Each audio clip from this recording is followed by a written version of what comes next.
YouTube арқылы қосымша табыс табамын деп канал аштым. Видео түсіріп бастаймын дедім, бірақ не видео түсірерімді білмедім. Басында енді бірдеңе таңдау керек қой. Өзім мен медикпін. Медицина туралы видео түсіремін деп ойладым.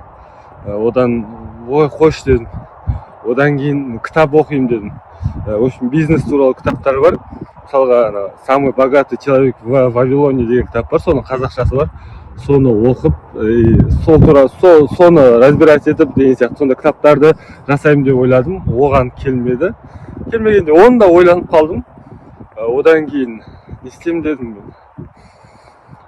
Одан кейін новости, жаңалықтарды шығарып отыруға болады деген ой болды. Білмеймін енді, неден бастарымды білмедім, бірақ енді қазір каналды жүргізу үшін 1000 подписчик керек и 4000 сағат просмотр болу керек екен. Енді ол дайын каналды сатып алуға да болады екен негізі. Дайын каналды сатып алып, соны жүргізуге болады. Бірақ енді ол жақта дайын каналда не бар екені белгісіз, оның қандай подписчик жиналып тұр ғой, 1000 подписчик. Олар основном орыстар болады.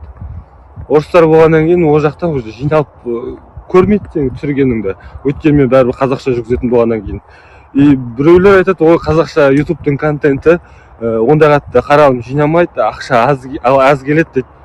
Енді мен ондай көп не жасап атқан жоқпын.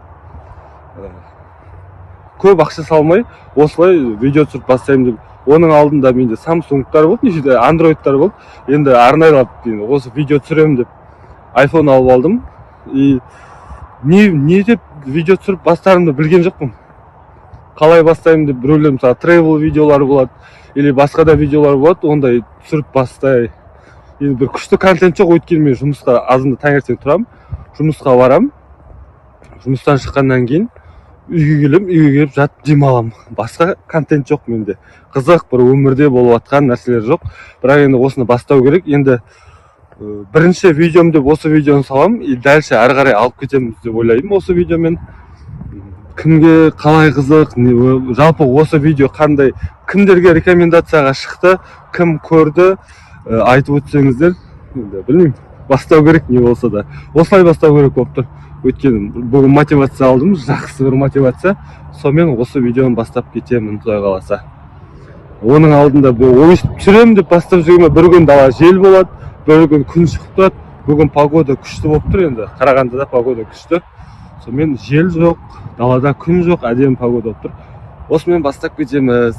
Көреміз енді қалай болатынын.